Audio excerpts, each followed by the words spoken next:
عورت کبھی سمجھ نہیں سکتی، مرد تو اپنی پسندیدہ عورت کو چھونے والی ہواؤں کا بھی دشمن ہوتا ہے۔ خوش نصیب ہے وہ عورت جس کو شوہر کا بازو تکیے کے طور پر میسر ہو۔ بیوی اپنے شوہر سے اس وقت تک لڑتی یا ضد کرتی ہے جب تک اس سے پیار کی امید ہوتی ہے۔ جب وہ امید ختم ہو جاتی ہے تو وہ لڑنا اور ضد کرنا بند کر دیتی ہے۔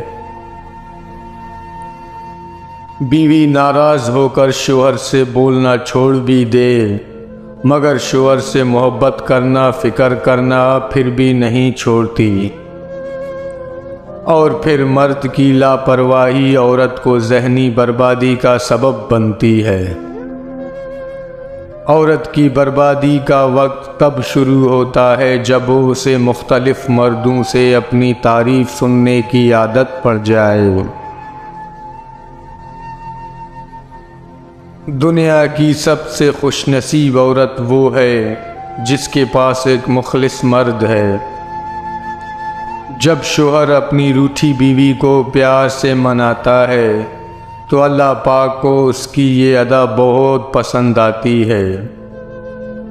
شوہر اگر گھر سے دور ہو تو لوگوں سے بھرا ہوا گھر بھی عورت کو ویران اور خالی سا لگتا ہے۔ اپنی بیوی کو راضی اور خوش رکھو، کیونکہ قیامت کے دن وہ تمہارے حق میں گواہی دے گی۔ اس مرد کی محبت سر آنکھوں پر رکھنا جسے محبت سے زیادہ تمہاری چادر عزیز ہو۔ عورت کھلونا نہیں ہے اور نہ ہی زحمت، وہ رب کریم کی بنائی ہوئی ایسی خوبصورت نعمت ہے جو موت کی گود میں جا کر زندگی کو جنم دیتی ہے۔ کسی بابا کی شہزادی کو اتنا نہ رلاؤ کہ وہ نماز پڑھتے پڑھتے اللہ کے سامنے تمہیں یاد کر کے روتی رہے۔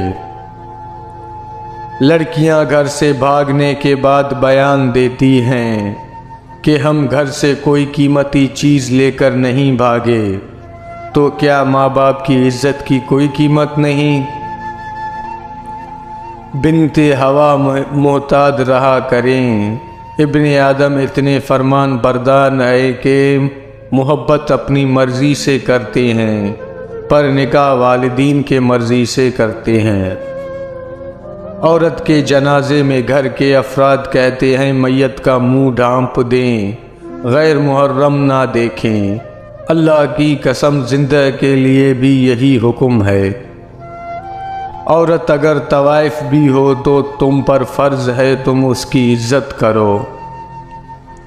بے شک پاکیزہ اور وفادار مرد بھی عورت کا مان، عورت کا غرور ہوتے ہیں۔ کیا مرد کی اتنی وفا کافی نہیں ہے کہ وہ 4 کا قانونی حق رکھتے ہوئے بھی زندگی ایک پر گزار دیتا ہے؟ عورت کی طبیعت میں ایک عجیب طرح کا تضاد ہے کہ وہ غریب شوہر سے پیسے مانگتی ہے اور پیسے والے شوہر سے پیار مانگتی ہے۔ کمزور سے کمزور عورت بھی طاقتور ہو جاتی ہے جب اسے عزت دینے والے مرد کا ساتھ مل جاتا ہے۔ کسی کو تم دل سے چاہو اور وہ تمہاری قدر نہ کرے تو یہ اس کی بد نصیبی ہے، تمہاری نہیں۔ کسی کی بیٹی کو جب اپنے گھر لے آئیں تو یاد رکھیں کہ شادی کر کے ہی لائے ہیں، خرید کر نہیں، کہ جیسا مرضی سلوک کیا جائے وہ آپ کے اچھے سلوک اور عزت کی حقدار ہوتی ہے۔ باپ کی حفاظت کو پابندی سمجھتی ہو اور بی ایف کی روک ٹوک کو پیار، واہ لڑکیوں کمال کہتی ہو۔ حرام چیزیں کبھی سکون نہیں دے سکتے، ان میں سے ایک غیر محرم سے تعلق بھی ہے۔ قرآن کہتا ہے جو عورت تمہیں پسند ہو اس سے فوراً نکاح کر لو۔ مجھے پسند ہے وہ چھوٹے سوچ رکھنے والا مرد جو ننگے سر اور بنا دوپٹے والی عورت کو پسند نہیں کرتا۔ عورت کی پہچان اس کے پیروں سے ہوتی ہے۔ جب ایک ہنسنے مسکرانے والی لڑکی اچانک سے خاموش رہنا سیکھ لے تو اس کا مطلب یہ ہے کہ وہ اندر ہی اندر چیختی ہے، روتی ہے اور سسکیاں بھرتے ہوئے خود کو فنا کرنے کی کوشش کر رہی ہے۔ وہ تتلیوں سے ڈرنے والی لڑکی اپنی جان پر ظلم کر بیٹھی، ہائے وہ عشق کر بیٹھی۔